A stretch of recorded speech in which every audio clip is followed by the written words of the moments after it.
अल्लाह अल्लाह क्या मजा मुर्शिद के मैं खाना में है, अल्लाह अल्लाह क्या मजा मुर्शिद के मैं खाना में है, दोनों आलम की हकीकत एक पैमाने में है, दोनों आलम की हकीकत एक पैमाने में है।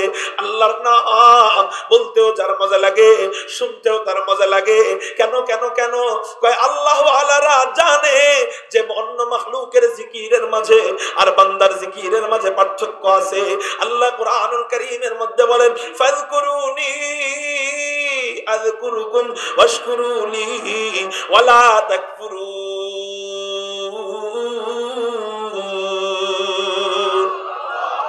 আল্লাহ বলেন ও আমার বান্দারা তোরা আমার নামের জিকির কর, তোরা আমার নামের জিকির করলে আমি আল্লাহ তোদের নামের জিকির করব।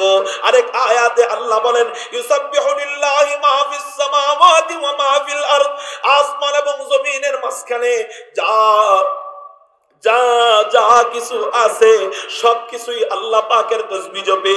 এই আয়াত থেকে বোঝা যায় আসমান আল্লাহ পাকের তাসবিহ জপে, জমিন আল্লাহ পাকের তাসবিহ জপে, পাহাড় পর্বত আল্লাহ পাকের তাসবিহ জপে, নদী নালা আল্লাহ পাকের তাসবিহ জপে, চন্দ্র সূর্য আল্লাহ পাকের তাসবিহ জপে, জিনেরা আল্লাহ পাকের তাসবিহ জপে, ফেরেশতারা আল্লাহ পাকের তাসবিহ জপে। কিন্তু মানুষেরাও আল্লাহ পাকের তাসবিহ জপে, জিকির করে।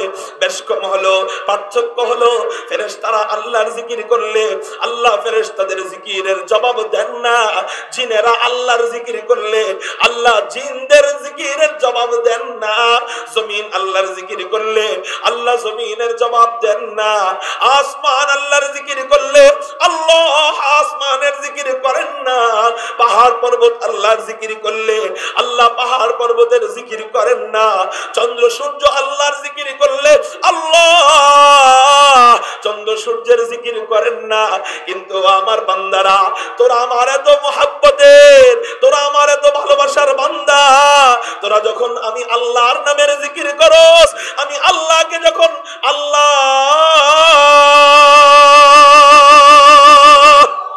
তোরা যখন আমি আল্লাহকে আল্লাহ বইলা একবার ডাক দেস, আমি আল্লাহর সহ্য করতে পারি না। আসমানের জিকিরের জবাব আমি দেই না, জমিনের জিকিরের জবাব আমি দেই না, আরশ কুরসির জিকিরের জবাব আমি দেই না।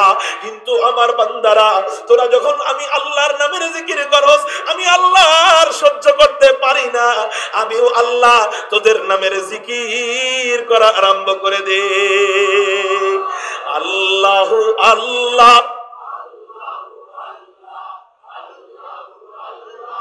আল্লাহু আল্লাহ আল্লাহু আল্লাহ আল্লাহু আল্লাহ আল্লাহু আল্লাহ আল্লাহু আল্লাহ আল্লাহু আল্লাহ আল্লাহু আল্লাহ আল্লাহু আল্লাহ আল্লাহু আল্লাহ আল্লাহু আল্লাহ আল্লাহু আল্লাহ। এই মুহূর্তে আল্লাহ বলতেছেন বান্দারে বান্দা বান্দারে বান্দা বান্দারে বান্দা বান্দারে বান্দা। চিৎকার দিয়ে বলি না আল্লাহু আকবার। নবীজি আরেক কথা কি বলে? নবীজি বলেন এই জিকির তোরা যদি একা একা করো, ও বান্দারা এই জিকির যদি তোমরা একা একা করো, আল্লাহ তোমার নামের জিকির একা একা করবে। ও বান্দা তুমি যদি ভরা মজলিসে আল্লাহ পাকের নামের জিকির করো, আল্লাহর আরশে আজিমের সামনে যত কোটি ফেরেশতা আছে আল্লাহ সবাইকে ডাক দিয়া বিশাল বড় মজমা কায়েম করে কোটি কোটি কোটি কোটি কোটি কোটি ফেরেশতাদের সামনে ও বান্দা তোমার নামের জিকির আল্লাহ আরম্ভ করে দেয়। এই জন্য আল্লাহ আল্লাহ क्या मजा मुर्शिद के मैं खाना में, अल्लाह अल्लाह क्या मजा मुर्शिद के मैं खाना में, दोनों आलम की हकीकत एक पैमाने में, ला इलाहा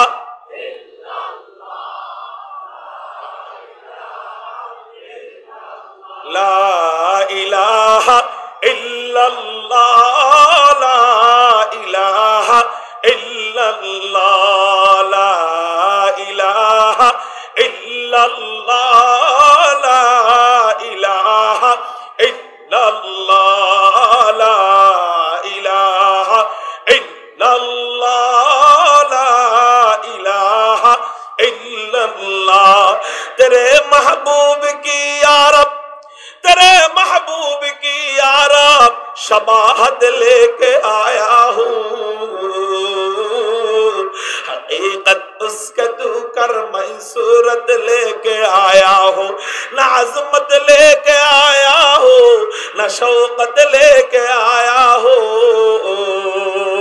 न अज़मत लेके आया हो, न शौकत लेके आया हो, मोहब्बत लेके आया हो, मोहब्बत लेके आया हो। ला इलाहा इल्लल्लाह, ला इलाहा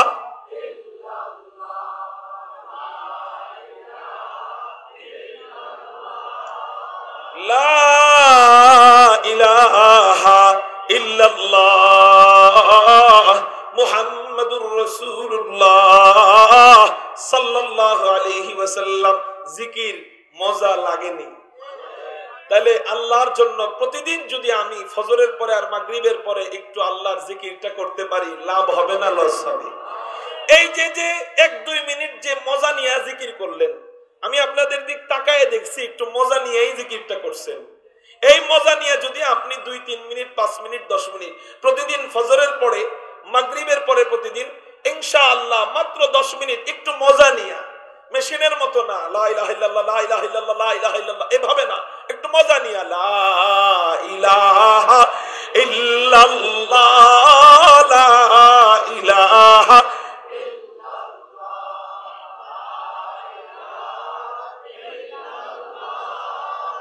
লা ইলাহা ইল্লাল্লাহ মুহাম্মাদুর রাসূলুল্লাহ সাল্লাল্লাহু আলাইহি ওয়াসাল্লাম। এই মজা নিয়ে যদি একটু ফজরের পরে আর মাগরিবের পরে জিকির করতে পারি, ইনশাআল্লাহ মাত্র 40 দিন এই ট্রেনিং করবেন, ইনশাআল্লাহ আল্লাহ আপনাকে আল্লাহ ওয়ালা বানায় দিবে। এজন্য প্রতিদিন কিছু অংশ জিকিরের জন্য নির্ধারণ করতে পারি কিনা ইনশাআল্লাহ? কারা কারা পারবো আল্লাহু আকবার বলে হাত উঠে? পারবো ইনশাআল্লাহ? আল্লাহ তুমি কবুল করো, বলি আমিন। মুহতারাম হাজিরিন, যেহেতু আপনারা এখানে কোনো না কোনো আল্লাহ ওয়ালার হাতে বায়াত, সেই জন্য যার হাতে বায়াত তার সাজেশন মোতাবেক আপনারা জিকির করবেন। আর যারা বায়াত নয় তাদের জন্য আমি একটা হাদিস পেশ করতে পারি, এই হাদিস অনুযায়ী আপনারা জিকির করতে পারেন। নবীজি তিরমিজি শরীফের মধ্যে জানায় দেন, মান সাব্বাহাল্লাহ মিআতান বিল গাদাতি ওয়া মিআতান বিল আশিয়্যি কানা কামান হাজ্জা মিআতা হাজ্জাতিন। কোন ব্যক্তি ফজরের পর এবং মাগরিবের পর 100 বার সুবহানাল্লাহ পড়লে কানা কামান হাজ্জা মিআতা হাজ্জাতিন, আল্লাহ পাক রব্বুল আলামিন গুনে গুনে 100 বার হজ করার সওয়াব দিয়ে দিবে। কয়বার? কি সুবহানাল্লাহ। কয় মিনিট লাগবে?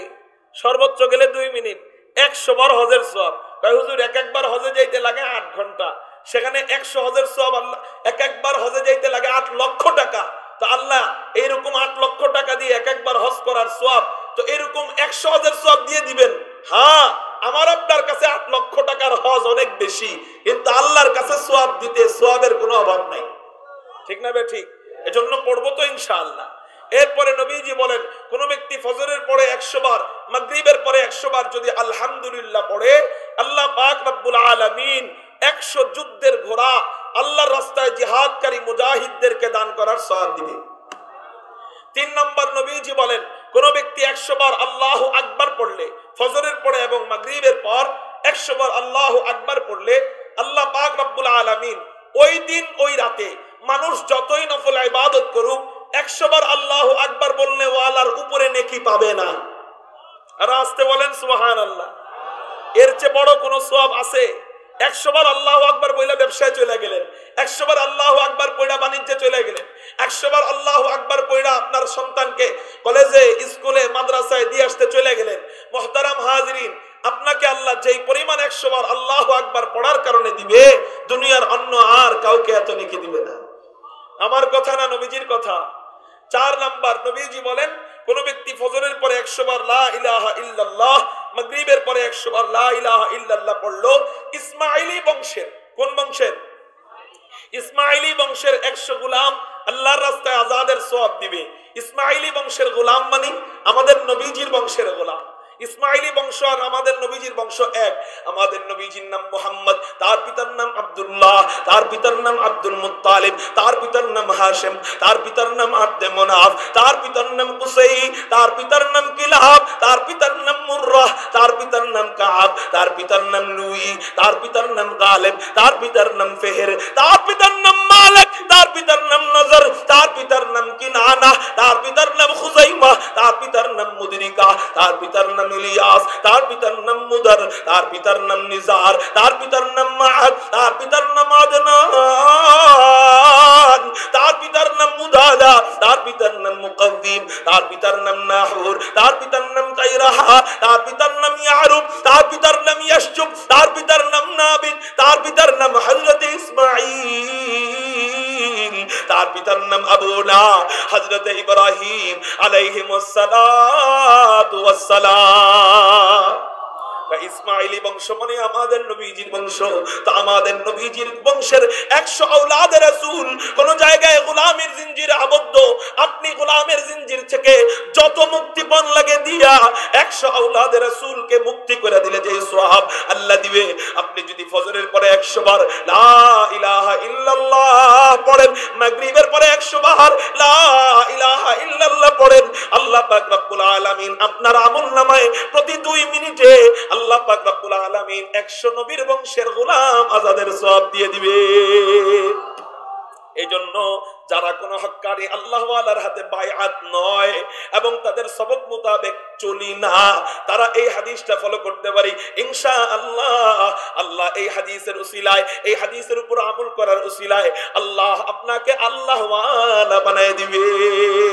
মুহতারাম হাজিরিন, এটা আনুষঙ্গিক কথা চলে এসেছে, এই জন্য বললাম যদি আমার বয়ানের বিষয়বস্তু শুধু এটাই থাকতো তাহলে এই কথাগুলোর ব্যাখ্যা করে করে সামনে যাইতাম। এই জন্য আমি আর ব্যাখ্যা করব না, চলেন আমার আয়াতের ভিতরে চলে যাই। আমি আপনাদের সামনে একটি আয়াতে কারিমা তেলাওয়াত করেছি। আল্লাহ পাক রব্বুল আলামিন বলেন, ইয়ারফাইল্লাহুল্লাযীনা আমানু মিনকুম ওয়াল্লাযীনা উতুল ইলমা দারাজাত। আল্লাহ পাক রব্বুল আলামিন বলেন যারা ঈমান এনেছে এবং বলেন শিরিক মুক্ত ঈমান, সবাই বলেন বিদআত মুক্ত ঈমান, সবাই বলেন কুফর মুক্ত ঈমান, সাহাবায়ে কেরামদের মতো ঈমান, আমিনু কামা আমানান নাস। আল্লাহ আমাদেরকে ঈমান আনার মেয়ারে হক দিয়ে দিয়েছেন, মেয়ারে ঈমান দিয়ে দিয়েছেন, ঈমান মাপার মানদণ্ড দিয়ে দিয়েছেন সাহাবায়ে কেরামদেরকে, উলামায়ে কেরামদের টিকে যায়, ঠিক না বেঠিক? তাহলে বলেন আল্লাহর কোরআনের এই আয়াত বাস্তবতার সাথে মিলল কিনা? আলেমদের সম্মান বাড়ায় দেয় কি? আলেমদের সম্মান ছিল, আছে, থাকবে।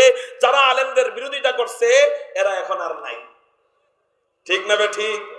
আগামীতেও যারা বিরোধিতা করে এরাও ইনশাআল্লাহ থাকবে না ইনশাআল্লাহ। তাহলে আমি আয়াত তেলাওয়াত করছি, এই আয়াতে জানা যাচ্ছে ঈমান আনার পরে যেই ব্যক্তি আলেম হবে তার সম্মান বাড়াবে আল্লাহ।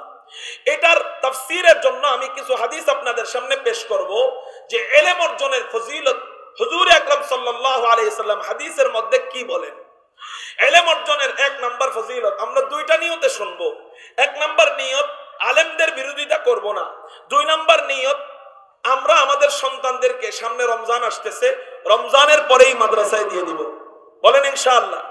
এই 2 নিয়তে শুনবো যে আল্লাহ ইলমের মর্যাদা, আলেমের মর্যাদা কিভাবে বাড়ায়। ইলমের মর্যাদা, আলেমের মর্যাদা সম্পর্কে আয়াত গেল, এবার হাদিস থেকে আমরা জানবো। 1 নাম্বার হাদিস, ইলমের 1 নাম্বার ফজিলত সুনানে দারিমির ভিতরে হাদিস পাওয়া যায়। হুজুর আকরাম সাল্লাল্লাহু আলাইহি ওয়াসাল্লাম বলেন, মাজলিসু ইতানাযাউ ফীহিল ইলমু আহাব্বু ইলাইয়া মিন কদরিহি সালাতান। হুজুর আকরাম সাল্লাল্লাহু আলাইহি ওয়াসাল্লাম বলেন, ইলম অর্জন করা, ইলমে দ্বীন অর্জন করা নফল নামাজের চেয়েও আল্লাহর কাছে বেশি প্রিয়। সুবহানাল্লাহ বলেন। ইলম অর্জন করা নফল নামাজের চেয়েও আল্লাহর কাছে বেশি প্রিয়।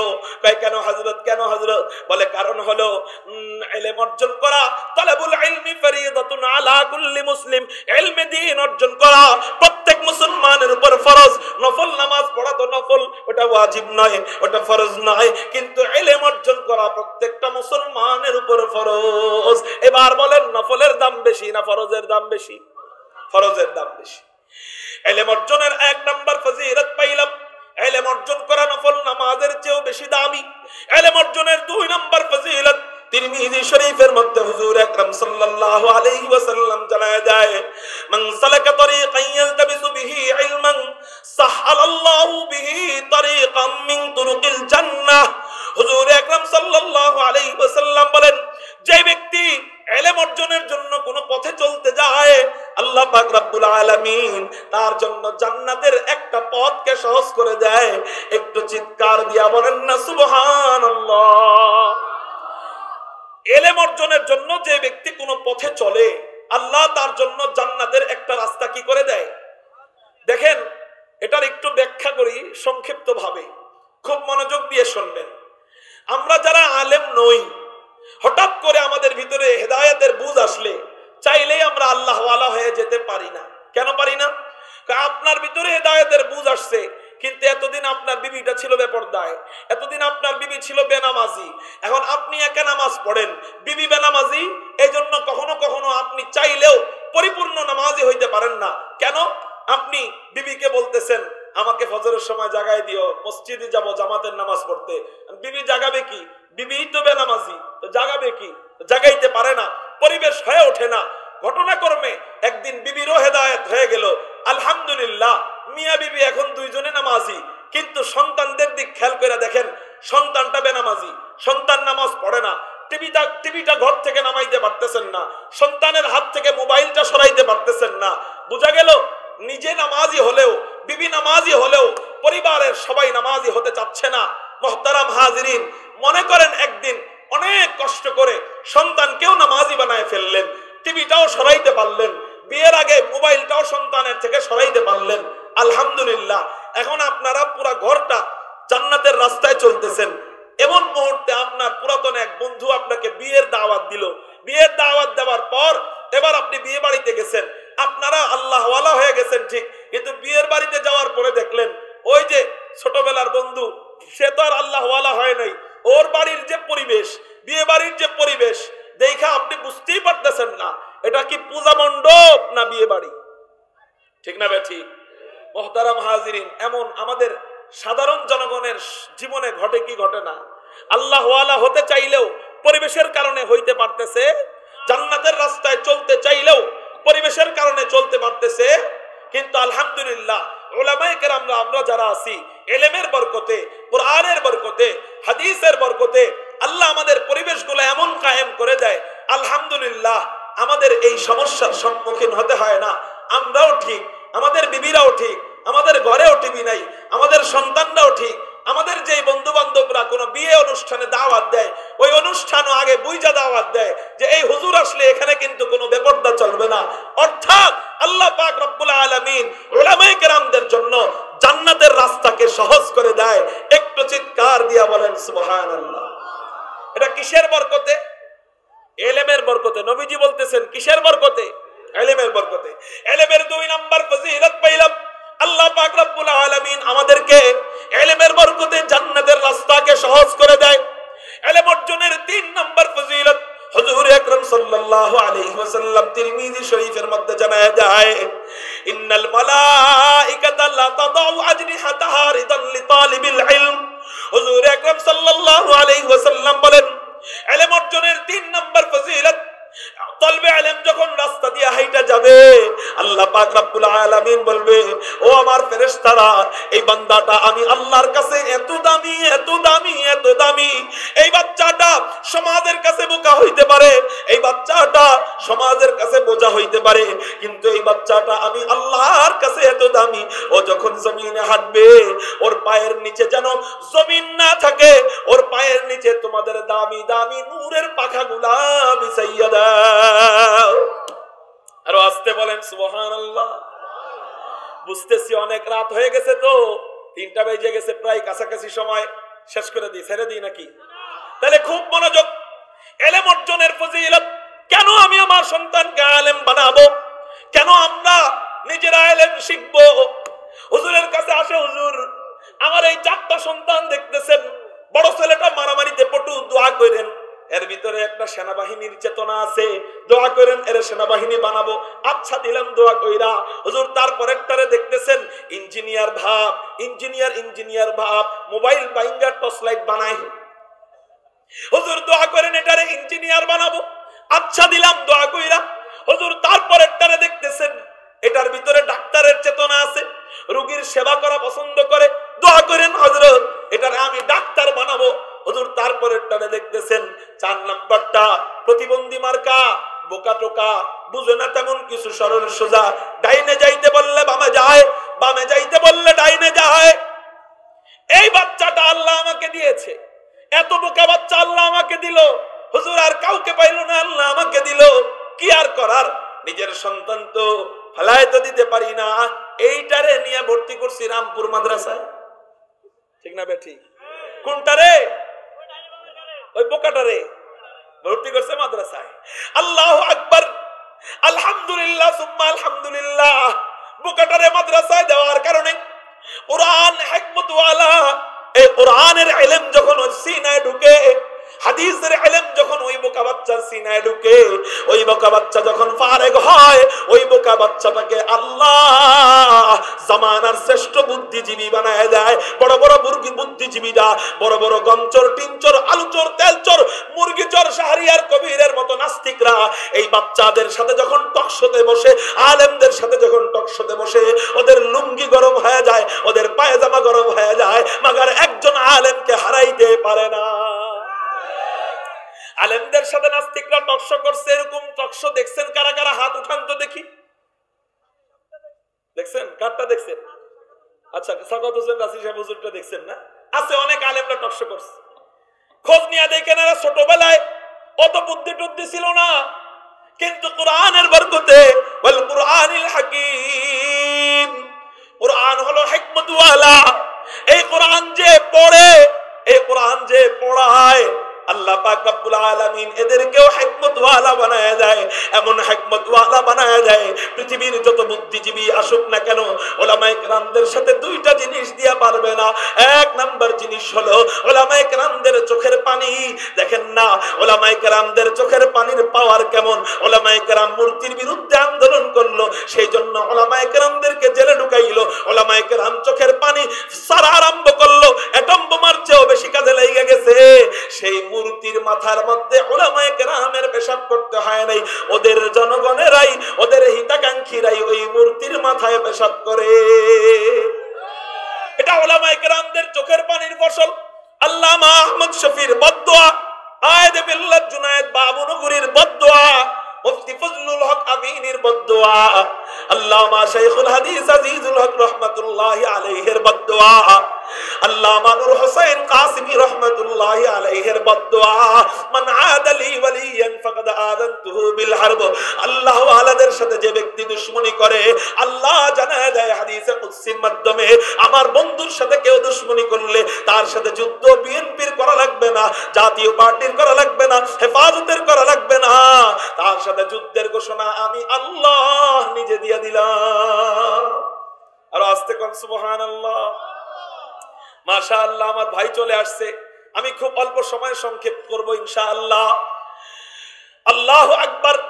এক নাম্বার উলামায়ে কেরামদের চোখের পানির কাছে কোনো পরাশক্তি পারবে না। দুই নাম্বার উলামায়ে কেরামদের ইলমের কাছে, জ্ঞানের কাছে পৃথিবীর কেউ পারবে না। সবাই বলেন না আল্লাহু আকবার। উলামায়ে কেরামদের জ্ঞানের কাছে পৃথিবীর কেউ। ঘটনা মনে পড়ে গেছে, একটা ছোট্ট ঘটনা বলবো, ছোট্ট গল্প।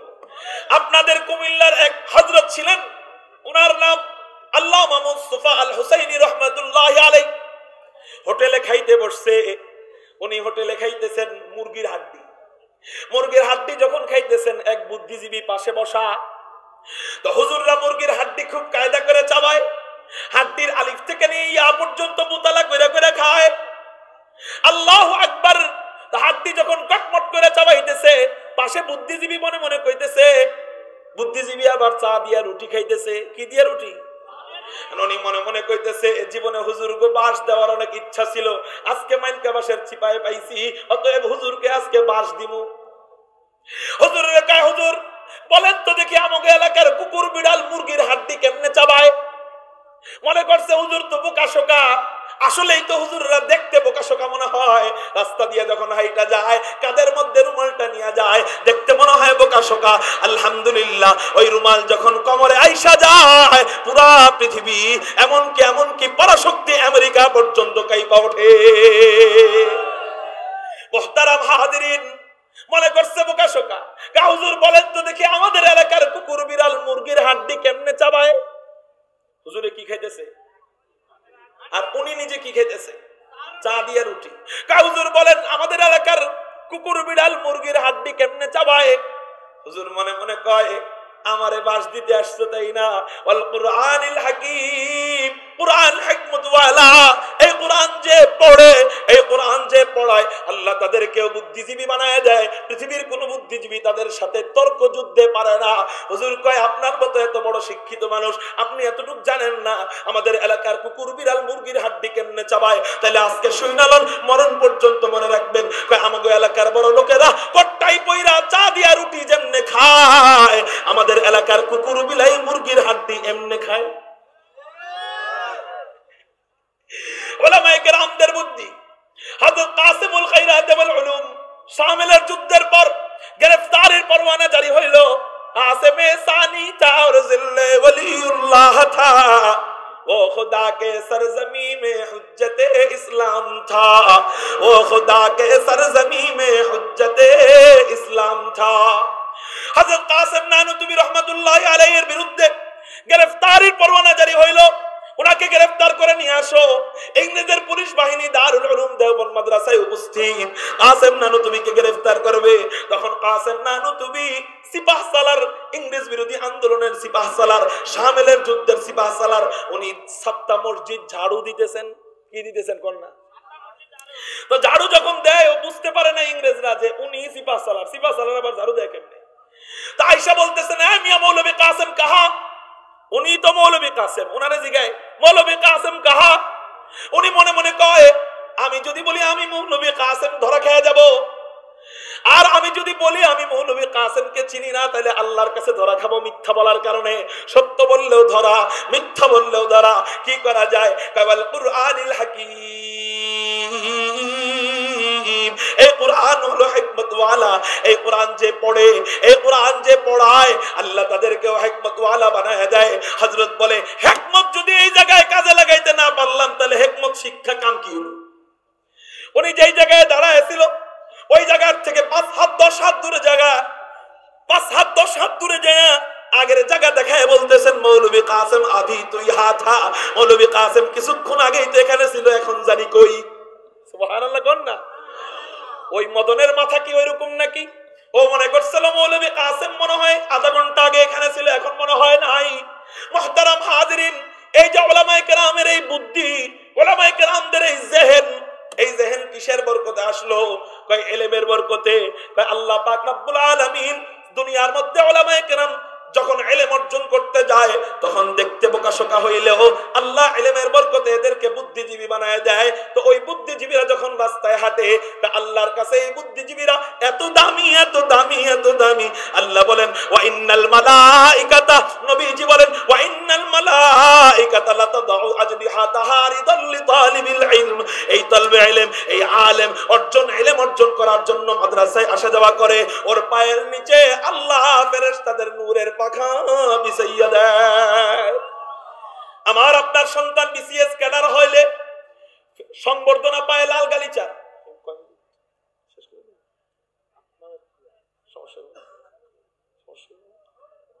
মুহতারাম হাজিরিন, আর অল্প একটু সময় আপনাদের থেকে নিব, বেয়াদবি মাফ করবেন। মুহতারাম হাজিরিন, আপনার সন্তান লাল গালিচার উপর দিয়ে হাইটা যায়, আপনি এলাকার মধ্যে গর্বিত হয়ে বুক ফুলায় কোন আমারে চিনো কেডা তুমি? আমার সন্তান লাল গালিচার সংবর্ধনা পাইছে। তোমার সন্তান কোন লাল গালিচার সংবর্ধনা পাইছে? গুলিস্তানের হকাররা ওই লাল গালিচা গুলা পাইকারি দরে কিনে এতটুক এতটুক করে কাইচা এই 10 টাকা 20 টাকা 30 টাকার পাপোশ বিক্রি করে। এবার কোন 30 টাকার পাপোশ কি বড় লোকেরা নেয় না ফকিন্দেরা নেয়? বড় লোকেরা 30 টাকার পাপোশ লয়। জীবনে 30 টাকার পাপোশ চোখে দেখছেন আপনি? বড় লোকেরা নেয় কমপক্ষে 250 টাকা, 300 টাকা, 100 টাকা, ঠিক না ঠিক? 30 টাকার পাপোশ নেয় ফকিন্নিরা। ওই বস্তির ঘরের মধ্যে 30 টাকার পাপোশ নেয়। তো তোমার পোলায় কোন লাল গালিচার উপর দিয়ে হাঁটে? কয় ফকিন্নির পাপসের উপরে হাঁটে, এই জন্য তুমি গর্বিত, তাই না?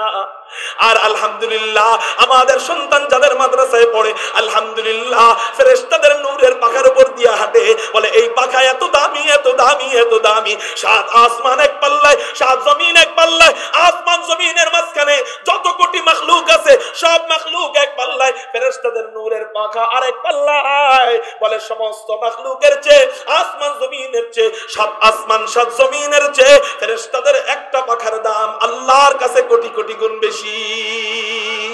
এই পাখাটা থাকে আপনার তলবে ইলম বাচ্চার পায়ের নিচে। সুবহানাল্লাহ। তাহলে বলি আমরা আমাদের সন্তানদেরকে ওই পাখার উপর দিয়ে হাঁটাবো কিনা ইনশাআল্লাহ? 3 নাম্বার। 4 নাম্বার, হুজুর আকরাম সাল্লাল্লাহু আলাইহি ওয়াসাল্লাম বলেন ইলম অর্জনের 4 নাম্বার ফজিলত, ওয়া ইন্না তালিবাল ইলমি লা ইস্তাগফিরু লাহু মান ফিস সামাই ওয়াল আরদ হাত্তা আল হিতানু ফিল মা। হুজুর বলেন তালবে ইলমের জন্য আসমান জমিনের মাঝখানে যত কোটি মাখলুক আছে, মজার কথা খেয়াল করেন, আসমান জমিনের মাঝখানে যত কোটি মাখলুক আছে সব মাখলুকরা আল্লাহর কাছে ক্ষমার দোয়া করে, আল্লাহ তুমি তলবে ইলমদেরকে maaf করে দাও, আল্লাহ তুমি মাদ্রাসার ছাত্রদেরকে maaf করে দাও, আল্লাহ তুমি আলেমদেরকে maaf করে দাও। পৃথিবীর সব মাখলুক আল্লাহর কাছে ক্ষমার দোয়া করে। আপনি একটু চিন্তা করেন, বুখারী শরীফের একটা হাদিস আপনাদের জানা, সেই হাদিসটা কি? একজন বেশ্যা নারী, পতিতার একজন নারী, এই নারী একটা কুকুরকে পানি পান করাইছিল। বেশ্যা নারী হওয়ার পরেও ওই নাপাক কুকুরকে পানি পান করাইছিল। ওই নাপাক কুকুরটা আল্লাহর কাছে দোয়া করছে, আল্লাহ তুমি এই নারীকে ক্ষমা করে দাও। একটা নাপাক কুকুর প্রাণীর দোয়ার পরেও আল্লাহ এক বেশ্যা নারীকে জান্নাতি বানায় দিছে। একটা নাপাক প্রাণীর দোয়ার বরকতে যদি আল্লাহ জান্নাতি বানাইতে পারে, কোটি কোটি কোটি কোটি কোটি কোটি মাখলুক তলবে ইলমের জন্য দোয়া করে। আমার কথা না নবীজির কথা? কার কথা জোরে বলেন? এই কোটি কোটি মাখলুকের দোয়াকে আল্লাহ কবুল করবে না? আপনার সন্তান আলেম হইলে আল্লাহকে এই কোটি কোটি মাখলুকের দোয়ার উসিলায় জান্নাতি বানাবে না? এইজন্য ইনশাআল্লাহ আমাদের সন্তানদেরকে আলেম বানাবো। 4 নাম্বার ফজিলত বললাম, ইলমের 4 নাম্বার ফজিলত, পৃথিবীর সব মাখলুকরা আমার আপনার জন্য দোয়া করবে যদি আলেম হই। 5 নাম্বার ফজিলত, হুজুর আকরাম সাল্লাল্লাহু আলাইহি ওয়াসাল্লাম হাদিসের মধ্যে জানায় দেয়, সুনানে দারিমির হাদিস, হুজুর বলেন একজন আলেম আর একজন আবেদের মাঝে পার্থক্য কি? হুজুর বলেন ফাজলুল আলিমি আলাল মুজতাহিদি মিআতু দারাজাতিন। একজন আলেম আর একজন আবেদ, এই দুইজনের মাঝে পার্থক্য হলো, এখানে আবেদকে মুস্তাহিদ বলতেছে। মুস্তাহিদ মানে দিনের বেলা রোজা রাইখা রাইখা জিহাদ করে, রাত্রে বেলা দাঁড়ায় দাঁড়ায় তাহাজ্জুদ পড়ে, রাত্রে ঘুমায় না, সারা রাত ইবাদত করে, দিনের বেলা রোজা রাইখা রাইখা জিহাদ করে। সুবহানাল্লাহ বলেন। এই আবেদ কি সাধারণ আবেদ নাকি অনেক বড় আবেদ? বাংলাদেশে এমন কাউকে পাওয়া যাবে যে দিনের বেলা রোজা রাইখা রাইখা জিহাদ করে, রাত্রে বেলা দাঁড়ায় দাঁড়ায় সারা রাত নামাজ পড়ে? বাংলাদেশে এমন একজন পাওয়া যাবে? গেলেও হয়তো আমরা জানি না, ঠিক না বে ঠিক? আল্লাহ নবীজি বলেন একজন আলেম আর ওই ইবাদতকারী বান্দা, এই দুইজনের মাঝে পার্থক্য মিআতু দারাজাতিন, 100টা স্তর। জোরে বলেন সুবহানাল্লাহ। 100 কি বলেন? স্তর। এরপর নবীজি বলেন মা বাইনাদ দারাজাতাইনে 500 সানাতিন, এক স্তর থেকে আরেক স্তরের দূরত্ব হলো 500 বছরের রাস্তা। একটু চিৎকার দিয়া বলেন সুবহানাল্লাহ। এরকম 500 বছরের রাস্তার কয়শো স্তর? একজন আলেম আর একজন ইবাদতকারী বান্দা, যে সব সময় জিহাদ করে এমন ইবাদতকারী বান্দা, এই দুইজনের মাঝে পার্থক্য কয়শো স্তর? আবার এক স্তর থেকে আরেক স্তরের দূরত্ব কয়শো বছর? আবু দাউদ শরীফের হাদিস থেকে আমরা পাই আসমান জমিনের মাঝখানের খালি জায়গাও 500 বছরের। জোরে বলেন কয়শো বছরের? তাইলে বোঝা গেল একটা স্তরের মাঝখানের গ্যাপ হলো পুরা দুনিয়া। সুবহানাল্লাহ। তাহলে 100 স্তরের মাঝখানে গ্যাপ হলো 100টা দুনিয়া। তার মানে একজন ইবাদতকারী বান্দা যে দিনের বেলা রোজা রাইখা জিহাদ করে, রাত্রে বেলা সারা রাত নামাজ পড়ে, এমন ইবাদতকারীর চেয়ে একজন আলেমের মাকাম 100 দুনিয়ার উপরে। একটু চিৎকার দিয়া বলি না সুবহানাল্লাহ। ফজিলত নাম্বার 5 গেল। ফজিলত নাম্বার 6, হুজুর আকরাম সাল্লাল্লাহু আলাইহি ওয়াসাল্লাম বলেন এখন তো আমরা জানলাম আলেম আর আবেদের পার্থক্য, এখন আমরা জানবো আলেম আর নবীজির মাঝে পার্থক্য। কার মাঝে? এটা জানার দরকার আছে না একটু? আলেম আর নবীজির মাঝে, একজন আলেম আর আবেদের মাঝে যদি 100 স্তর পার্থক্য হয়, নিশ্চয়ই একজন আলেম আর নবীজির মাঝে পার্থক্য হবে মনে হয় কমপক্ষে কয়েক কোটি স্তর, এরকম মনে হইতে পারে। কিন্তু নবীজি বলেন সুনানে দারিমির হাদিস, মান জাআহুল মাউতু ওয়া হুয়া ইয়াতলুবুল ইলমা লিইউহিয়া বিহিল ইসলাম। হুজুর আকরাম সাল্লাল্লাহু আলাইহি ওয়াসাল্লাম বলেন, কোন ব্যক্তি আলেম হওয়ার পর মারা গেল আর সে ইলম অর্জন করছে ইসলামকে জিন্দা করবার জন্য, ওই আলেমের মাকাম কত? নবীজি বলেন কানা বাইনাহু ওয়া বাইনাল আমবিয়াই ফিল জান্নাতি দারাজাতুন ওয়াহিদাতুন। নবীজি বলেন জান্নাতে ওই আলেম আর নবীদের মাঝখানে মাত্র একটা পর্দা, একটা স্তর বাকি থাকবে। একটু চিৎকার দিয়া বলেন না সুবহানাল্লাহ। তার মানে ওই এক স্তর বাদ দিলে তো সে আলেমী, সে নবী হয়ে যেত। কি হয়ে যেত? এক স্তর বাদ দিলে তো সে নবীদের কাতারেই চলে যেত। এই নবীদের কাতারে যেন চলে না যায়, এই জন্য আল্লাহ পাক একটা স্তর বিদ্যমান রাখবে। তার মানে আমরা একটু আগের হাদিস থেকে জানলাম যে আলেম আর আবেদ মুস্তাহিদের মাঝে পার্থক্য হলো 100 স্তর, আর নবী আর আলেমের মাঝে পার্থক্য জোরে বলেন কয় স্তর? এরপর নবীজি 7 নাম্বার ফজিলত বলেন ইন্নাল উলামা, তিরমিজির হাদিস, ইন্নামাল উলামা হুম ওয়ারাসাতুল আম্বিয়া ওয়া ইন্নাল আম্বিয়া লাম ইওয়ারিসু দিনারাও ওয়ালা দিরহামা ওয়া ইন্নামা ওয়ারাসুল ইলম ফামান আখাযা বিহি আখাযা বিহাযযিন ওয়াফির। চিৎকার দিয়ে বলেন আল্লাহু আকবার। আমি আর এই একটা হাদিস আর একটা হাদিস বলে বয়ান শেষ করব, দুইটা হাদিস। মুহতারাম হাজিরিন, নবীজি বলেন উলামায়ে কেরামরা, আমি চলে যাচ্ছি, কুল্লু নাফসিন যায়িকাতুল মাউত, প্রত্যেকটা প্রাণীকেই মৃত্যুর স্বাদ আস্বাদন করতে হবে। অতএব আমাকেও মৃত্যুর স্বাদ আস্বাদন করতে হবে। আমিও তো থাকবো না, আমি চলে যাচ্ছি, কিন্তু আমার চেয়ারটাকে খালি রেখে যাচ্ছি না, আমি আমার চেয়ারে বসায় দিয়ে যাচ্ছি, আমার চেয়ারে আমি বসায় দিয়ে যাচ্ছি। ইন্নামাল উলামা হুম ওয়ারাসাতুল আম্বিয়া, উলামায়ে কেরামদেরকে বসায় দিয়ে গেলাম, এরা আমার ওয়ারিস। ও বাবারা, ও পর্দার আড়ালের মা ও বোনেরা, খুব মনোযোগ দিয়া শুনি। আমি নবীর বাবা হইতে পারবো না, আমরা নবীর বাবা হইতে পারবো, কিন্তু নবীর ওয়ারিস, নবীর প্রতিনিধির বাবা হইতে পারবো, ঠিক না বেঠি? তাহলে আমার সন্তানকে যদি আলেম বানাই, আমার সন্তানটা আমার নবীর ওয়ারিস, আলহামদুলিল্লাহ বলে। ফজিলত নাম্বার 8 নাম্বার ফজিলত গেল। 9 নাম্বার ফজিলত আরো মজার কথা নবীজি বলে কি? হুজুর আকরাম সাল্লাল্লাহু আলাইহি ওয়াসাল্লাম আত-তারগীব ওয়াত তারহিব হাদিসের কিতাবের মধ্যে জানায়া যায়, ইদা জাআল মাউতু ওয়া হুয়া তালিবুল ইলম ওয়া হুয়া আলা হাযিহিল হালাতি মাতা ওয়া হুয়া শাহীদ। নবীজি বলেন কোন ব্যক্তি ইলম অর্জন অবস্থায় মারা গেল, আল্লাহ পাক রব্বুল আলামিন তাকে বিনা জিহাদে, বিনা যুদ্ধে শহীদের মর্যাদা দিয়ে দিবেন। একটু চিৎকার দিয়া বলেন সুবহানাল্লাহ। তাহলে ইলমের সম্মান, আলেমের সম্মান বাড়ায় কে? আর আওয়াজ হয় কয়টা সম্মান জানলাম আজকে? 9টা। জোরে বলেন কয়টা? শেষ সম্মান কা হুজুর? আচ্ছা ঠিক আছে, আজকের বয়ানের পরে আমার পোলারে আমি আলেম বানাবো, কিন্তু আমার কি লাভ? আমি আমার ছেলেরে আলেম বানাইলাম, হাসরের ময়দানে তো ছেলে আমারে চিনবো না, আমি ছেলেরে চিনবো না, অতএব ওখানে তো কেউ আপন নয়, আমার কি লাভ? নবীজি এই লাভটার ব্যাপারে বলবো না শেষ করে দিব? আপনার লাভ কি? তিরমিজি শরীফের হাদিস, হুজুর আকরাম সাল্লাল্লাহু আলাইহি ওয়াসাল্লাম বলেন, তার আগে আপনাকে বলি, আপনি একটু কল্পনা করেন, হাসরের ময়দান কায়েম হয়ে গেছে, আপনার আমলনামা বাম হাতে পড়ছে, আপনাকে ফেরেশতারা জাহান্নামের দিকে নিয়ে যাচ্ছে, টাইনা টাইনা নিয়ে যাচ্ছে, গলার মধ্যে আগুনের শিকল পড়াইছে, হাতের মধ্যে আগুনের শিকল পড়াইছে, পায়ের মধ্যে আগুনের শিকল পড়াইছে, জিহ্বায় আগুনের পেড়াক গাড়ছে, চোখের ভিতরে আগুনের পেড়াক গাড়ছে।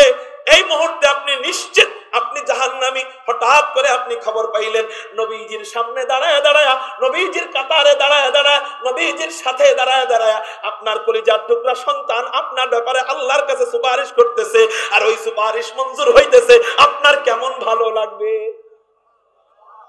এবার আসেন হাদিস বলি। হুজুর আকরাম সাল্লাল্লাহু আলাইহি ওয়াসাল্লাম বলেন, তিরমিজি শরীফের হাদিস, ইউশাফাউ ইয়াউমাল কিয়ামাতি সালাসাতুন আল আম্বিয়া সুম্মাল উলামা শুহাদা। নবীজি বলেন তিন ব্যক্তিকে আল্লাহ সুপারিশের অনুমতি দিবেন।